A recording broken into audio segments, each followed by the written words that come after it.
All right, welcome into this episode of Farzcast. Farzin Vousoughian here with you. Hope you guys are doing well, having a good week, Super Bowl week.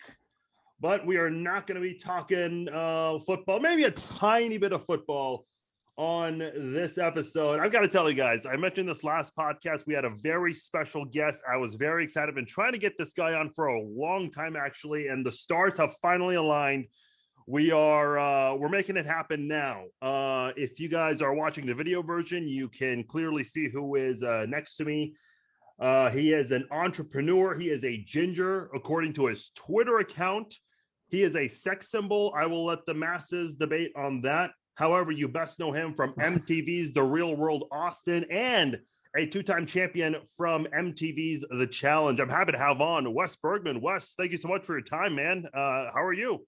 I'm just a sex symbol sitting here ready to talk to my new best Kansas City friend here. Yeah, we're both. For those who have the audio version, I've seen you wear your Kelsey jersey many times. I got my Kelsey jersey on, so hey, I figured why not? Let's both sport our Kelsey jerseys. Man, that game last week, what the hell?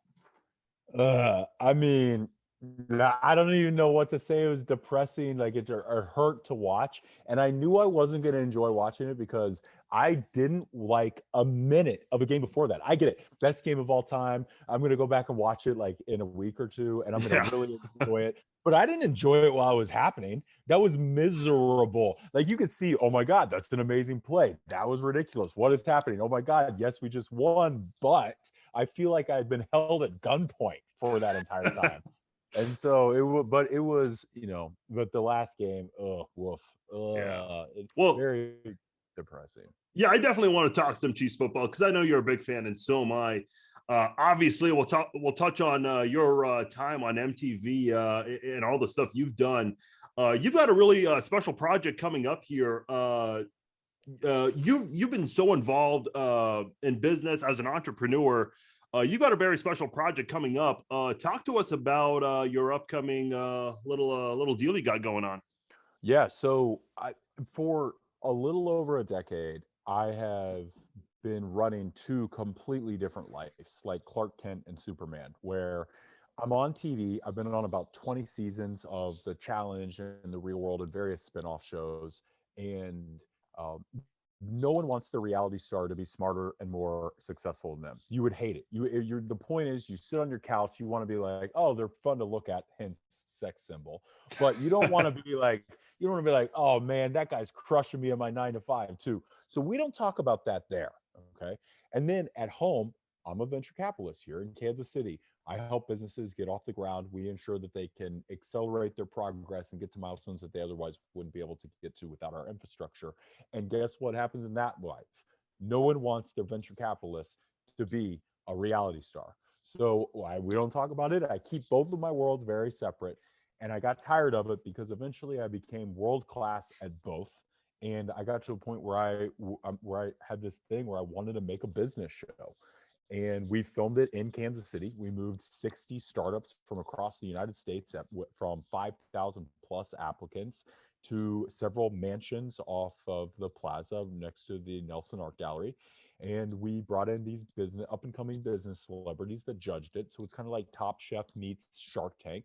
And every day they went through a series of classes and then were tested in pitches and exercises and stuff, and they were all graded, ranked, and quantified to eventually see who is the cumulative winner of what we call the best startup on the block. So I'm pulling from all the things I learned in the TV world and all the things that I've learned in the business education world and combining them in what I hope to be the most educational reality show ever created for business owners. And if I'm not mistaken, I heard you on Banana's podcast talk about this a little bit. If I'm not mistaken, there's this is startups, people trying to do something with their business. There's some drama in this. You would least expect it, but there is some drama, isn't there? They're putting so just entrepreneurship in general is drama filled. You're putting your life savings at risk, your reputation at risk. You're putting your life on hold. Your life is going to be harder with your spouse, with your family, with your friends. Also, you could just have the market beat the crap out of you. The success rate of truly scalable, big, like especially tech ventures, which is the stuff that we tend to specialize in, the success rate is like 99% failure rate. So your base, everyone that tries pretty much gives everything that they've got, kind of wastes, if you want to look at it that way, years of their life, all for there to be like a 1% success. And then in that success, that's really entertaining because they get super rich and powerful. And then we get all that. But then in this game, they're flying here alone and they're competing head to head in very subjective things. Two people will pitch their hearts out and a judge will hear what they want to hear, fill out their rubrics, and not everyone agrees about where they should be. So we've got like there's a villain startup in this season. And they're a really good startup. They're highly valued. They're really kind of trendy, but they got their butts kicked a couple of times by people who, in my opinion, did better than them, but they disagreed. And so it was yes, there's some drama. Interesting. And my last question, I want you to explain how people can watch this, but I did want to, and I don't know if you can really dive into this, but obviously we're in crazy times right now with this pandemic. Is there an angle where, someone says, hey, I lost my job because of the pandemic and I'm trying to do my own thing? Because I would imagine a lot of people are trying to do that during a time like this. Yeah. Well, entrepreneurship it can mean a lot of different things to a lot of people, right? Like exercise and weightlifting are the same thing, but they're not. And so when it comes to if you lose your job in the pandemic, I wouldn't try and start the types of businesses that we're showcasing in this show. Now, that doesn't mean though that you can't, that would be unsafe and completely irresponsible. But in some cases, it might accelerate the process where you've been doing it for, let's say it's 2020, you've been doing it for like a year, and now like your back is up against the wall, you need it to work, and or else, then a lot of businesses like that started to thrive. So we had massive failures within the first 6 months of COVID, where things were in my portfolio were going out of business left and right. But we also had unprecedented amounts of things that were skyrocketing because they were solving a problem that was real, was a bigger accelerated problem because of the pandemic. And so the way you phrase it though just kind of scares me, because entrepreneurship tends to ruin all of your money. And so if you're looking at for it to be a the next thing after you've been fired, it's probably not the thing. How can people watch this? When is it going to come out? It is on a free mobile application on Google Play and the iTunes Store. So essentially, wherever you get your apps, you can download it there. It's also available to binge on several social media platforms, but we want you to watch it in the app because there's all sorts of behind the scenes consultations that are unedited to watch, functional music to listen to help you kind of zone out during the day and kind of get into flow states, guided meditations for entrepreneurs. There's a slew of things designed to accelerate your progress. And so we really want people to, and it's all free. There's no subscriptions or whatever. It's just, we want more eyeballs on what we're building, especially because it's right here in Kansas City, born, bred, founded, and filmed. Yeah, and a lot of my followers and listeners are in the Kansas City area, so I think that'll definitely be very appealing to them. By the way, I don't know, in case I missed it, or I don't know if we even mentioned it. What is the name of the show? The Blox. The Blox. With an X. Yes. Yeah, my company that I founded like over a decade ago is called BetaBlox, is in like the building blocks of beta stage companies. And we've subsequently launched a handful of different departments: Alpha Blocks, Beta Blocks, Building Blocks, Block Shop, The Block. So it's all like blocks related things. They're all kind of color coded because each product is designed for entrepreneurs at different stages of business. So we kind of use the colors of the rainbow as almost our chronological story. And the Blox is red, as in the first color of the rainbow, the first thing when you enter our world we want you to watch. And then as you get further into entrepreneurship, you need more sophisticated, complicated products, and that gets further down our color spectrum. That's really interesting, because I mean, I was going to ask you this, but you kind of talked about how you got into this a little bit earlier. there was a season of the challenge. I think it was the island, and I can't remember who it was. I think it might have been Dunbar.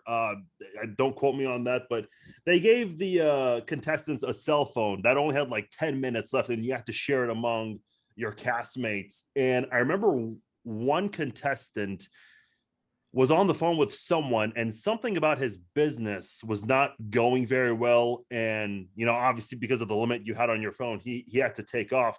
I mean, you're leaving a lot behind. And I'm sure there are people who, fill in for your duties when you're doing these challenges, which I've heard can take 6 to 8 weeks, even longer.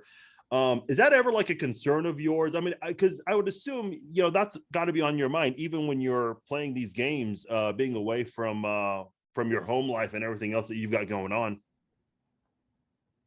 Yeah, it's a huge concern, and it's incredibly responsible for me to leave. How I combat that is, at least for my particular business, and that's kind of changed, but my bread and butter business is we don't bring on new clients while I'm gone, or even as I'm about to leave. It's just we can fulfill their needs while I'm gone, because I hire people that do the consultations and the banking and the accounting and all that kind of stuff. It should operate technically while I'm away, but there is a very complicated system of, if there are true emergencies, those emergencies get vetted by emergency vetters, who can then get a signal to my wife, who can then get a signal to a producer. And if there is, and the producers can help differentiate what's a true emergency or not. And we have had them, and they know that if I'm not offered a little bit more flexibility than the average cast member, then I won't show up. And because it's like, if you want just a bunch of OnlyFans people, great. That there are no OnlyFans emergencies, or at least not that I'm aware of. But if you want an international sex symbol genius, he might require a couple extra emergency emails occasionally. And I also don't cross the line. Like, if it's not an emergency, I'll be like, this can wait, tell them this. And I get 10 minutes a week with my wife, and so that tends to be a little bit of a rundown. I'd be like, did you talk to this department, this department, this department? And then normally it's like, good, because I only want to hear about massive emergencies. And then we're not allowed to talk about the show, or else they hang up. They're listening, so you can't say anything. So it ends up, we talk about the Chiefs, like, because that's what the only thing that I care about that's going on, that I'm allowed to talk about. I'm like, are you healthy? Are you happy? And she's like, yeah. I'm like, did this department have a fire? Did this department have a fire? Am I getting sued from anyone? And then she's like, no, everything's good. Then I'm like, how'd the Chiefs do? And so yeah, that's what we got. It's kind of what we talk about. I'm like, well, so how did Tyreek do? Like, what did he do? Well, what's funny is a former castmate of yours, actually, from Double Agents, Lolo Jones, she was on Celebrity Big Brother a few years ago, and Celebrity Big Brother is going on right now. They always do it right a week before the Super Bowl. And I remember this was the year where the Chiefs lost to the Patriots in the AFC Championship, and the Saints lost to the Rams. And I remember a couple days before the Super Bowl, CBS Celebrity Big Brother had a show, and she was saying "Go Saints" in her confession. I'm like, nope, the Saints are not in it. So I mean, I know Big Brother and Survivor, they're like, you cannot have any information from the outside world, but like, you're allowed to, like, your wife or whoever, they're allowed to tell you, like, hey, yeah, the Chiefs won, that kind of thing. That kind of thing is acceptable. Yeah. Okay, cool. But I'm not allowed to share any information that's going on in my life to her. Right. Yeah, I've heard about that. I can say like, I'm sick. I can say I'm tired, I'm depressed. I can say I'm not eating very well. I can say I'm sleeping really well. I can say those types of general things, but I can't be like, fill in the blank person did fill in the blank thing. And as soon as I mention one syllable, they hang up, and you lose your time until the next week. Oh man, certainly understandable. I actually have a funny story to tell you. So I like I mentioned, I watch Big Brother and Survivor, and I started seeing clips of like Big Brother contestants and Survivor contestants on the challenge, and I was like, what is this? So I really got curious, and I watched the first episode of War of the Worlds, and I don't know who any of you guys are. And the part where they show CTD, Ninja, and Turbo all stepping up, TJ's introducing all of them, and they're saying CT's the most intimidating player ever. I'm like, okay, I got to stop, because I quickly learned you kind of have to watch these in order, or you're not. It's like the Marvel Cinematic Universe. And Yeah, yeah, I mean, you kinda. kind of have to.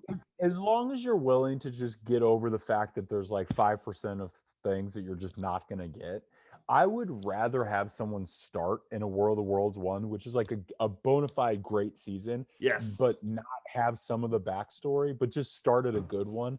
Then what would scare me is to say, okay, let me have you go start binging. I need you to watch 29 seasons, because there's now, I think that's about how many they have on Paramount Plus. Yeah. And so back when the cameras and the filming, the editing was bad, the game was so different. So it's like, do you really want to attempt to have someone watch 10 years of garbage to get to the good stuff that we are at now? And so I'd rather have you start at like a World of Worlds 1, honestly. Well, actually, the funny thing about that is, yeah, I looked online just to see, because a lot of people have asked. There have been a lot of new eyes, and I figured on the pandemic, hey, why not start watching the challenge? And I figured I'd watch Austin first, because I learned you were from Kansas City and you're one of the top guys on the challenge. And very funny story. I remember I was a freshman in high school. I actually went to Blue Valley West. Someone shared a story about a Blue Valley student being on a TV show about a broadcast project. I'm like, huh, that's interesting. Because I did broadcasting all in high school and college. And then, a decade and a half later, I watched Real World Austin. I'm like, oh, this is what someone told. I still remember the classmate who told me about that. So I've been always curious for the longest time about that. So that was really cool to see you guys all do that. But yeah, I mean, I listen, I find the show, as a Survivor and Big Brother fan, and I feel like those shows are declining a little bit lately. I find the challenge very interesting. I really do. What was your casting process like And for?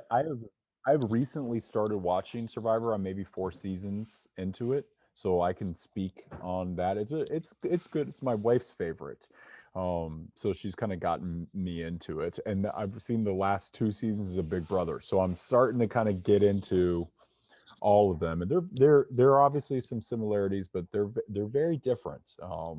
Yes. I would play all 3 of those games. At the very least, I would play, because I think Survivor and Big Brother are fairly similar in how I would play. But that's why the Survivor and Big Brother people are having a hard time in our world, and why we would have a hard time in theirs. Yeah, certainly. That I think it'd be interesting to see some of the challengers on a show like Big Brother. I think that would be a lot of fun. We'd get last place. So we are very aggressive, in your face. We tell it like it is. We're alphas, and we're really good, annoyingly good at all sorts of things. And those people get voted off of Big Brother and Survivor.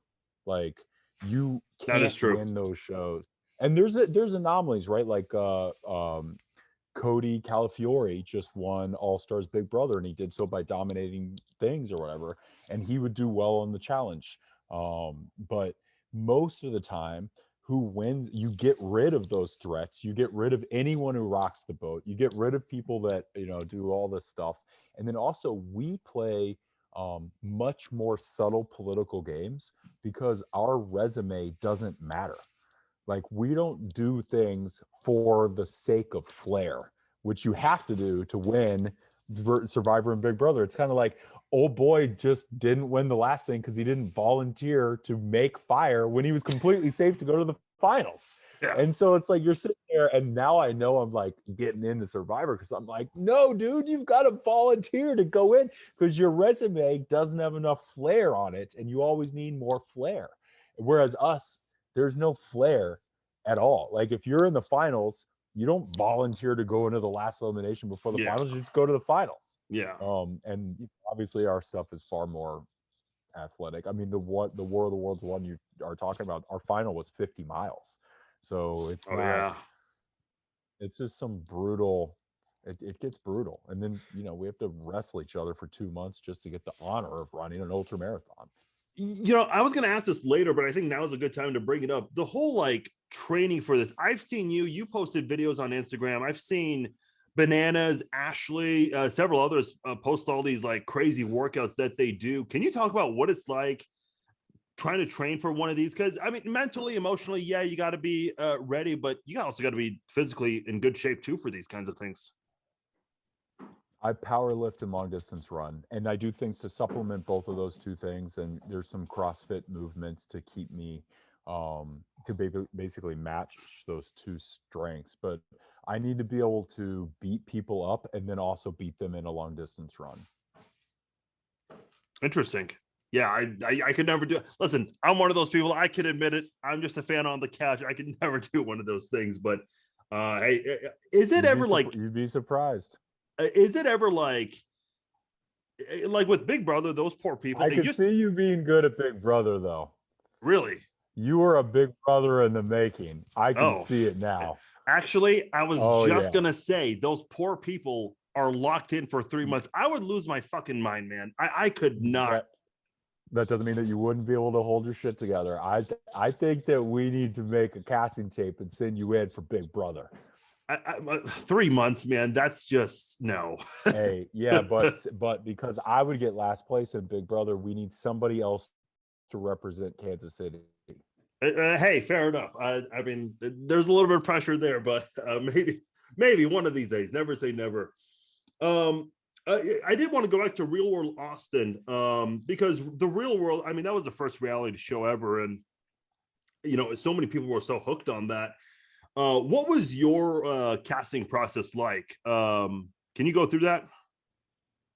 Yeah, I came back. I was out drinking with some friends, and I struck out with women, and because I wasn't an international sex symbol yet. And I came back alone to our fraternity house, and I was about to go to sleep. It was a school night, and there was a really pretty girl at our house. And I'm like, oh, well, I guess I got one more shot. So I went out and I started spitting game, and everything was going really well. And I thought that I was going to score. And then she says very politely, she's like, I've got to go home because I've got to get some sleep because I'm trying out for the Real World the next day. And I said, funny enough, so am I. And so what I think we should do is we should stay up all night long. We should drink the entire time and show up drunk to the tryout and then tell them the story. They'll love that. And she agreed with that strategy. So we did exactly that. And the rest is history. Oh, so it all started with, just a random girl you saw on campus. Yes. That's how Wes Bergmann came to life in the MTV world. Yeah, you never know. That's crazy how that all pans out sometimes. I was gonna see. I've talked to a couple. I talked to Danny Boatwright, who's also from Kansas City. She was 29 when she won Survivor, and I've talked to Adam Pock. He was, I don't know if you know who he is. He was on season 13 of Big Brother. He was 39 and he was a finalist. But you were 19, if I'm not mistaken, when you did the Real World. Can you talk about, was there this massive, holy shit, my life is so different, as soon as the first episode aired? Because I've always heard stories that, you guys cannot even go to grocery stores without getting stopped by just about everyone in the store. Yeah, it kind of clicked over pretty darn fast. I mean, it wasn't all that subtle. Of a transition. It was kind of like, yeah, it kind of happened really quickly. But I mean, I can go to grocery stores and also I like to think that I put out a very respectful, if you want to come up and say hi, I will be very nice. I'll take a picture and it will be a good experience. But I also kind of have a little bit of a vibe of, hey, I'm at the grocery store. If you really, really want to meet me, come up. But I'm also not wearing loud colors. I kind of wear a hat. I've got a beard. I've kind of got a little bit of a vibe of, I am on the challenge because I love the game. But not for the popularity that comes from it. It's just, there are perks to it, but then there's also drawbacks where, I just really love the game that I get to continually play. I'm sure you've seen, and I've seen you comment about this before, the Real World Homecoming seasons. I haven't seen many Real World seasons, but I did watch seasons 1 and 2 just so I could watch the Homecoming seasons. And I've got to say, I mean, those were very well done. Yeah. I know they're going to season 8 now for the Homecoming on Paramount Plus. I'm curious. I know Nehemiah and Melinda, who just did a All Stars 2. They were doing an Instagram live. They said they would both be down to do a real world Austin reunion for homecoming. Is that something you'd be down for? We all would. We're just way busier than they made it sound. And so I'm glad that they did that. I want the world to know that we would do it, but like even there, she's a mom that just left to film a show, so she spent a lot of time away. Nehemiah works in Kansas City now, so he moved here to work kind of with me. And I'm telling you, he can leave, but it's not as easy as he wants to be. I mean, he's leaving for a long time. Then it's not easy for me. I've left 4 times this year. And then we've got another cast member that works for Harvard, another one who's a journalist across the pond. We've got one that owns 2 hair salons. Like, these are busy people and busy parents, and MTV does an incredibly piss poor job of giving us notice. But we are a very viable candidate that would crush it. I mean, I mean, crazy entertaining. Yeah, for sure. No, I think it'd be really cool. I think all of you guys are fairly active on social media, except for Danny. I know some people have their opinions. I've actually found Danny to be an interesting character. Do you guys still keep in touch at all? Because he seems like he's the one from the cast that's just kind of not out there. Like no one knows what's going on with him. Yeah, he's a custom home builder in upstate Massachusetts, and he's crushing life. Also, going to be very difficult from a scheduling standpoint. Um, he just makes a very mindful decision that he doesn't want to be on social media because it doesn't add any value to his life. And quite frankly, I don't blame him. And sometimes I'm a little jealous. But he's a prime example of why we would be a perfect homecoming, because you've got guys like me who've been very slutty and very relevant right up until, like, what, let's say we film tomorrow, everyone knows who I am, but it'd be funny to see me in a different world. Then on the other end of the spectrum, we've got guys who aren't even on social media, but we're a huge, I mean, he was a much bigger deal than I was on our original season. So you've got essentially the main character, as far as I'm concerned, that no one's seen for a long time. And so you get the nostalgia, you get to see where he's at, you get to see him interact with his ex-wife, and have no idea where he's been at or what he even looks like. And as I've talked to him on the phone a handful of times, even in the last 6 months, and he's just as passionate and entertaining of a man as he ever has been. And he would be, I bet he would end up being the star of the show again. That'd be really interesting to see. I mean, listen, I've only seen 4 seasons of The Real World. I'll definitely want to check out a few others. I did have one question on Battle of the Seasons. Obviously, it was you, Lacey, Melinda, and Danny. There have been a lot of rumors that they were trying to make it Danny and Melinda, and then you and Johanna also. Do you know if there's any truth to that for Battle of the Seasons? I don't know, but probably. I mean, yeah, probably. I bet they called her and I bet she said no. She wanted to move on, and she should move on. She wasn't built for this stuff. And she had she continued to represent herself poorly, to say the least. And so it was time for her to move on. But I bet, I mean, she was an incredibly important character, and then to watch 2 exes compete in one 4-person team would have been very entertaining.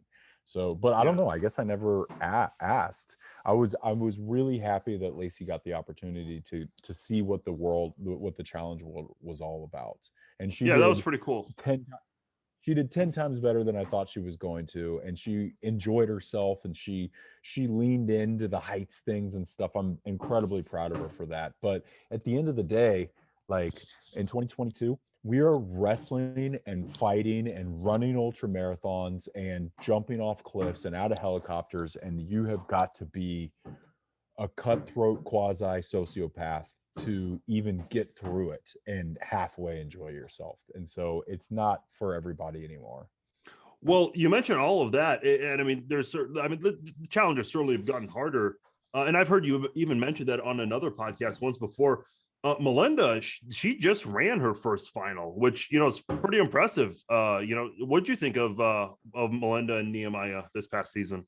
Um, I was very proud of both of them, and as far as, like, Melinda's concerned, well, I was very I mean, they both have a similar story. They took this very seriously. They knew that they were gonna be Nehemiah just got in shape, and Melinda has stayed in shape, and as you can tell, they both are beautiful humans, and, they worked really well together, and they're like a brother and a sister to me, so to watch them kinda compete side by side was I loved it, I'm not gonna lie.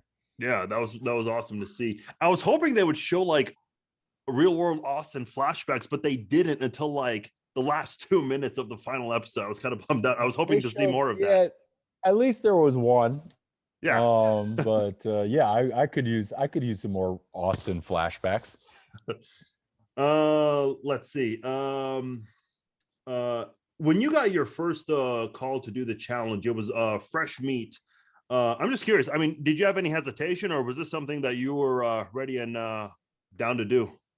I was so ready. Growing up in Kansas City, like, I wanna simplify it to we played sports, and I took them very seriously, and I was on essentially, like, professional track soccer teams and Olympic track swimming teams and, like, fast enough times in track to run for D1 and D2 schools in my events.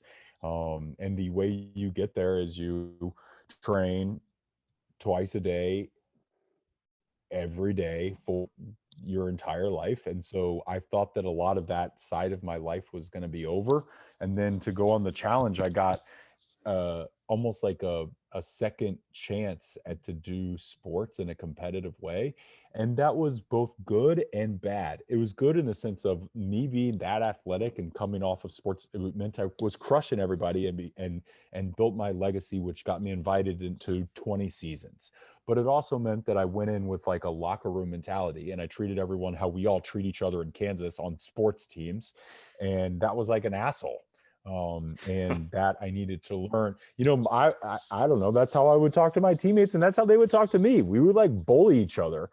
And then when I went on the challenge, and they partnered you with a girl that had never been on a sports team in her life, you need to talk to her differently. And I learned that the Yeah. hard way. And so that's like the blessing and the curse of my background and going on to my first season of the challenge. Well, what's interesting when you bring that up, and you're referring to Casey, who was your partner that season. I think what's so interesting, Yeah. some of you guys who have been on the challenge a long time, like yourself and CT.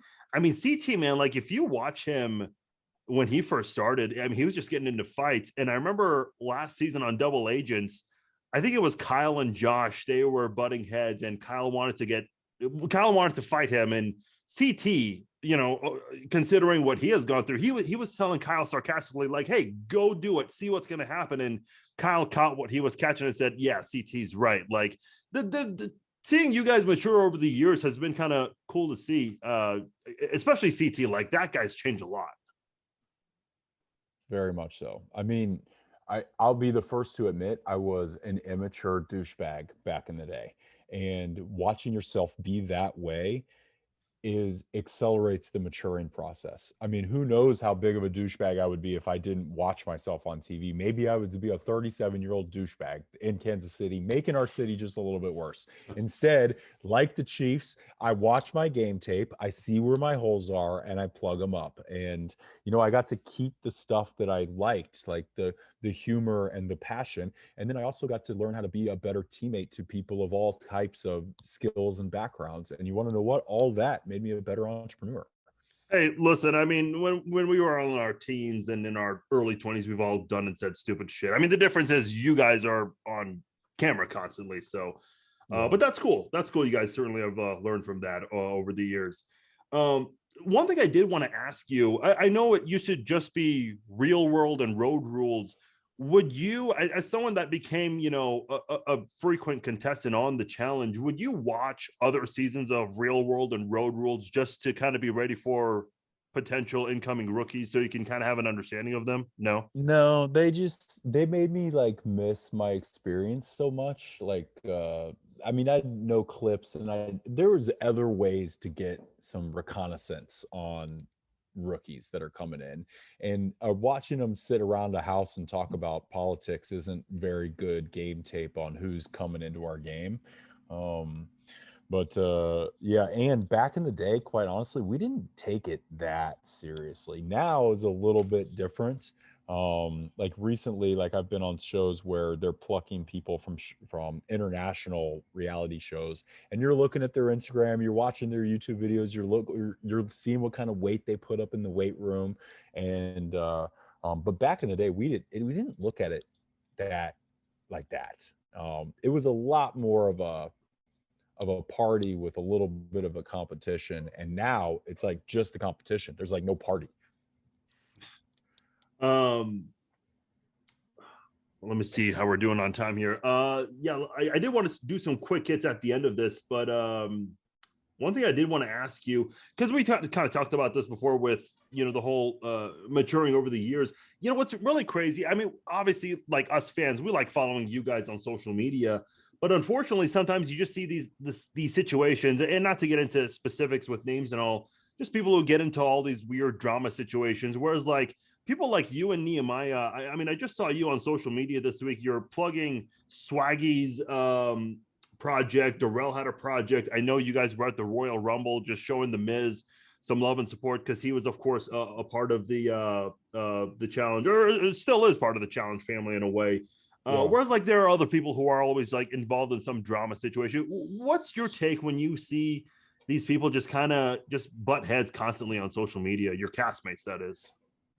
You know, they don't understand the concept of rising tides raises all boats, where it's like this was the worst rated season that they've had in a long, long time. And everyone sits around saying on social and on the show that everyone sucks and that they're all boring and they're all this and all that. And it's like, if you say that enough times, people are going to believe you. And so, you know, if on the other end, we build each other up, then we build each other's brands. And it's like we all are now like stronger cast members to carry a show. And I don't know. I just, the challenge and the challenge is like this weird family to me. And I take protecting them and promoting them incredibly seriously, because I would want them to do the same to me. We have irreplaceable relationships with each other that would just be impossible to replicate in other ways. And so I take my friendships with them very seriously. And not everyone is from that generation or feels that way, and that's a shame, but you know, it's their loss.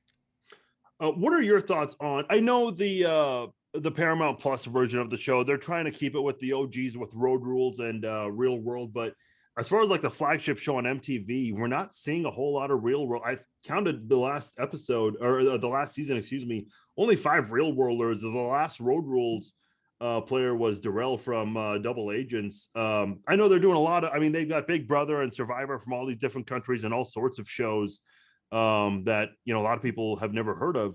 What are your thoughts on the direction the MTV franchise is going? Well, I mean, we definitely can't, you know, be too mad about the fact that there's not real worlders, because they stopped making the real world. So, Yeah. you know, if they had stopped making, if they had kept going and then didn't bring in real worlders, then there would be a little bit more to gripe on. But it's like we're getting old. Like even the last season that they made, which was not, you know, which was what had to have been 5 at least years ago, those people are getting old.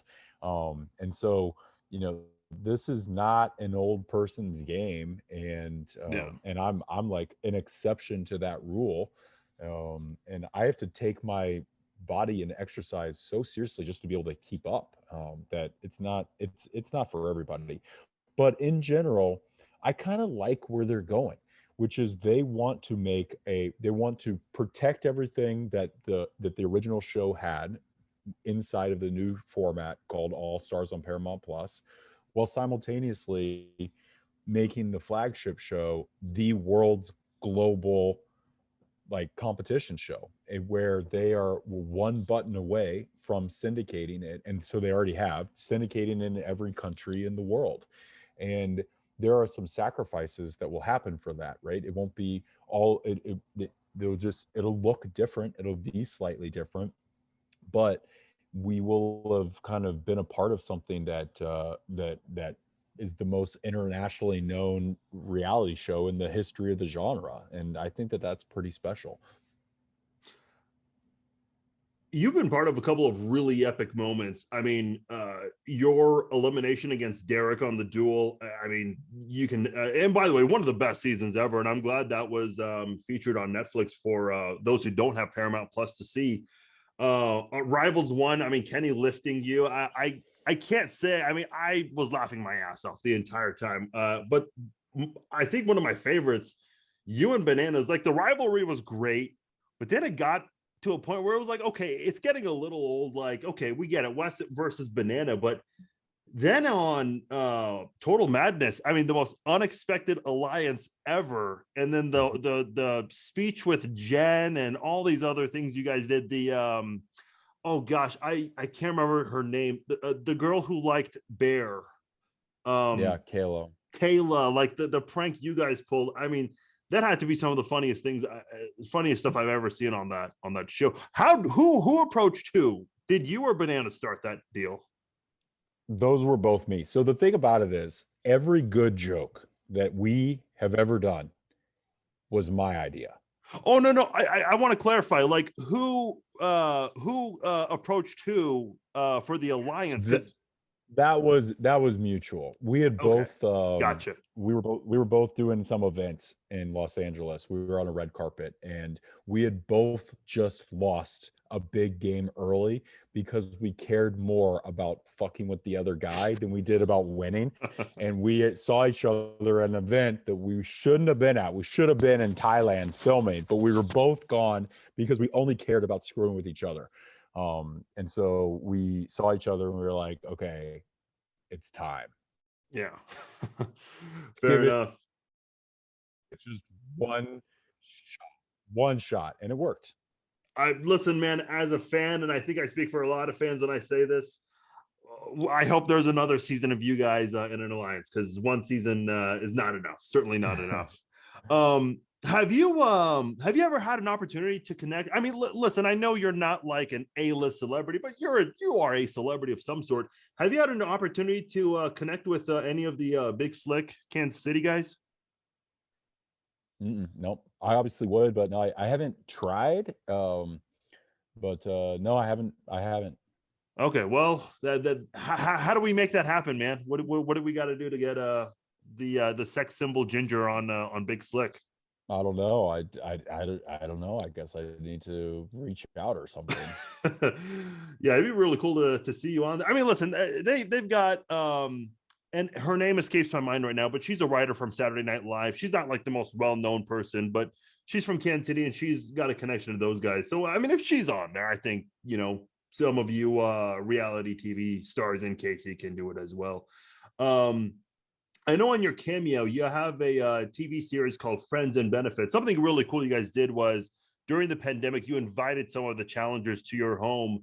Unfortunately, you did have to ask Dee to leave. And I don't know what's true and what's not from that. You guys were obviously very close because you guys were partners on World of the Worlds 1. You guys, I remember on Total Madness, you even helped her on an elimination she had no idea about.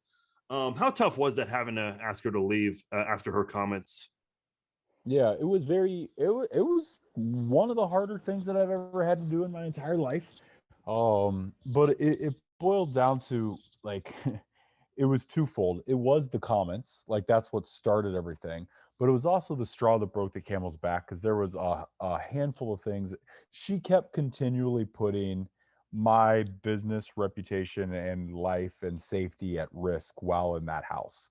Yeah. The reason why we were able to do it is because we had built a bubble and we were keeping people safe from COVID while having which gave us the honor of filming this house, filming in the house, producing in the house, editing in the house, and then beaming it safely to the world. But she kept kind of getting caught sneaking out, and then and which would put all of us at risk, not just our health, but also which was less of a concern, and more of like, we're supposed to be leaders right now, the and we need to stay at home. Like, and so she kept kind of putting us at risk. And then when all the comments came out, it was like, okay, this is bad enough to be asked to leave. And then you add in the fact that this is not the first time that I've told you that your actions could put us all at risk. And here you are, you've done it. And so it was a very difficult thing to do, but it was a very easy decision to make. And when I told her, she knew, she got it, and she wasn't happy. She was ugly crying. But she knew that she had to leave, and she Yeah. wasn't representing at that time. She wasn't representing our city very well, and I take representing our city well very seriously. Like, we're we're not Los Angeles or New York. We're better than both of those places, and we've got to act accordingly. And if you don't want to act accordingly, you need to leave our city. Let's see. I did want to talk a little bit of Chiefs with you before we do some quick hits. We got a few minutes left. Who's your favorite Chief of all time? Right now or all time? All time. I mean, I know this is going to be a weird one, but I'm going with Alex Smith. Wow. Okay. Really, I that was when, I mean, I've always been a Chiefs fan, but for whatever reason, that's when I was like, finally my business was starting to work, so I was like relaxing a little bit. I could have a life. I could watch every single game. And that was when I really just got into some really deep ritualistic hobbies of really getting into it. And I just really enjoyed watching him. I mean, that guy never threw an interception. And so and yeah, we didn't get those electric plays or whatever, but like, I mean, that guy should be a quarterback coach, and it was fun to watch. And right now though, Pringle. Okay, that's interesting. No, I mean, I know he's he went to K-State. Now, why Pringle? Okay, partly because I like to swim against the current, so I don't want to choose like the main guys. I want to give credit where credit's due, and quite frankly, I trust Pringle. When the ball gets thrown in his direction, with a couple of exceptions, that guy, he makes a play. And every time it went, like, my wife would get so annoyed, and then eventually it was turned into an inside joke, where anytime he'd catch the ball, which is more than Kansas City Chiefs fans want to give him credit for, she'd go, my guy, because she knows that every time he touched, he was supposed to do. So I'm going Pringle. All right. I love it. Didn't see that one coming. All right, man. Who's your favorite guy right now? Right now, I would have to say Tyrann Mathieu, just because I love his passion and energy. I know he got in trouble at one point in his life, and to see him turn that around the way he has. And I know he made that comment this year, and listen, there are shitty fans online. Like, I think, honestly, he cares way too much about what people are saying online. Like, dude, fuck those people. Like, you can't. He's searching his name online. Like, why? Like, people are talking about you and not tagging you, and you're looking that up. But I love the guy's passion and his backstory and how much he's really grown in his life. I love stories like that. So I'd have to go with Mathieu. All time, I gotta go with Will Shields. Offensive linemen, they don't get enough credit for what they do. So I've always liked Will Shields. So all right, good for you. Yeah. Okay, man, I'm going to ask you some quick hits, and then we'll let you go. So these are just short questions, quick answers from you. Best barbecue spot in Kansas City? Gates. Okay, I was gonna say Q39 or Joe's, but hey, nothing wrong with Gates. I mean, there are a lot of great. There are a lot of. What about some? What about some? Am I too ritzy or fancy to go to Gates? Like, I have to just go to Q30. I'm too prissy. I got to go to Q39. Hey, there are multiple correct answers in that one. Some people say there's only one, but oh well. What about just what's yours? I would say Joe's or Q39. Oh, I mean, they're both great. I live right next to a Joe's. But yeah, love all of it. I'm a big barbecue guy. What's your favorite spot in the Kansas City area, just in general? Like, if there's a spot you could just visit every week and not get tired of it. I like the plaza in the Nelson area. Okay. All right. Yeah. And that's a place to walk around on, and to go into the gallery, or even just to go to the lawn. And then I love the shops and the bars, and and in on the plaza. Yeah, I think I saw you, Nehemiah, and John A. all hang out around there to celebrate the end of last season. So that was pretty cool seeing you guys. I've got to ask you, favorite real worlder and challenger before you went on Fresh Meat in Austin? Coral. Okay. All right. What season was she on? She was on the Real World Back to New York, so the second rendition of New York. Oh, okay. And she did probably 5 seasons of the challenge, and I did one with her. My first one, Fresh Meat. She was on that. Oh, by the way, I've been wondering, like, why do they not have every season of the Real World and the Challenge on there? Do you have any idea why they're not all on Paramount Plus? I don't know why the first 11 or something like that aren't on there. It probably has to do with like we kind of talked about before, that it's not good enough to be on that network, right? They've just gotten so much better. It's been so long. You wouldn't put just because it was a good show doesn't mean you'd put a good show from the 80s on. You know what I'm saying? Okay. So I think that they want to put just their best, as much work as they can on there without being, without going too far back. I know you've won a state title in soccer and swimming. Which sport do you love more? Swimming. I don't know. I think the sport. I don't know. That's tough. That's mean to ask. But I'd say swimming. I've seen your dog running around. For those watching the video version, you even have a shirt that says "I love puppies." What's your favorite breed? Saint Bernard. Okay. You're a Chiefs fan and an ASU fan. What do you think of Herm Edwards at ASU? Thumbs up or thumbs down? Thumbs up.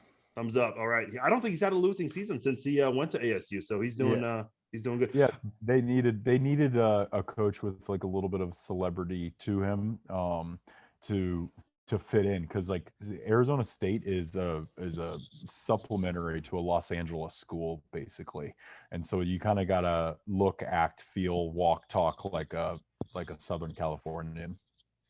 Best male and female challenger to never win. Well, if they never won. Cook was only on one. She got second place on the one that she was on. Very good professional soccer player. Never came back. She went back to playing soccer in Israel or something like that. And then the best guy to never win. I mean, it's hard not to say Leroy, but I'm gonna give it to Leroy. Leroy. Which win was sweeter, the duel or Rivals 2? I would say it was the duel. Yeah, first solo competition of the challenge. I don't know if you've ever been asked this. I've always wanted to know. Obviously, Rivals 3, we know what Bananas did. You and Nani were partners that season. If you two did make it to the final, and you guys got eliminated right before, but if you guys made it and won, would you guys have split the money? I would have 100% split the money. It's impossible for you to say what she would have done. She was younger and didn't ever, she was younger, didn't have her career yet.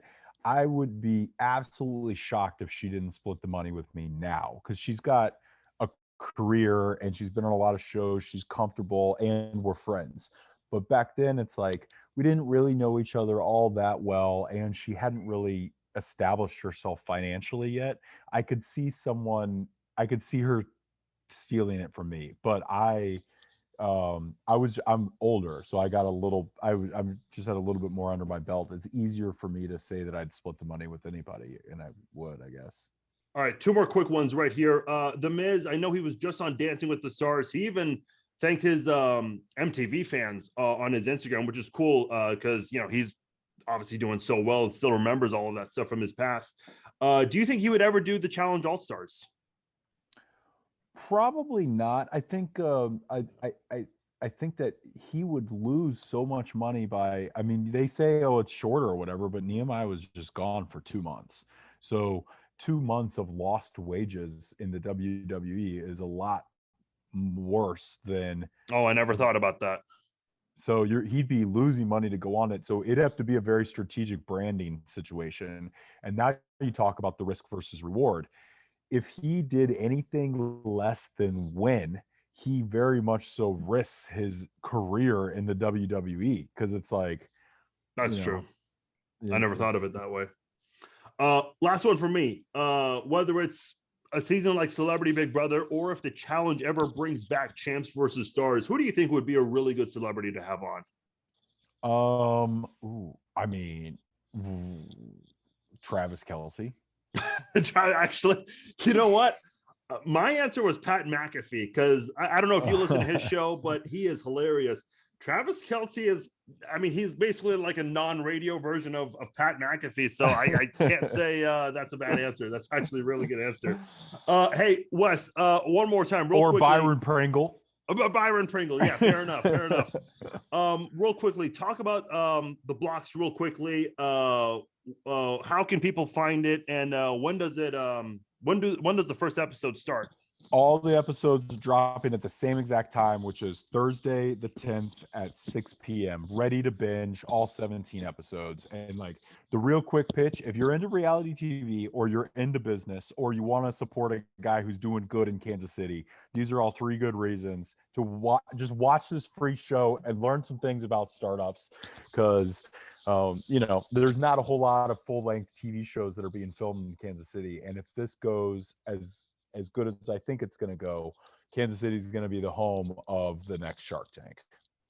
Awesome. Looking forward to it. Hey, Wes, I've always wanted to have you on. So glad we finally got to do this. Hopefully we can do it again down the road, man. Thank you so much for coming on. Of course. I hope I get the honor and the privilege of meeting you in person one day. I hope to see you around. All right, man. Thank you so much. Take care. Appreciate it. All right. Bye.